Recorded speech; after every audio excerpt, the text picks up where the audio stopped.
Today we are making pearl bow back charm like these. Let's go.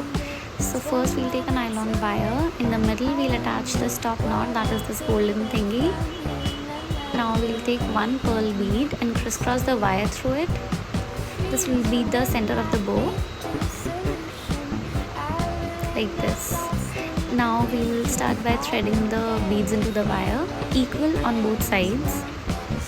Form it into a bow by crisscrossing the wire again through the middle bead. Something like this. Now we'll again thread the beads into the wire to form the ends of the bow. And we'll secure the ends. Now we'll attach jump ring and the lobster hook to the top knot. And that is it. Look how cute it is.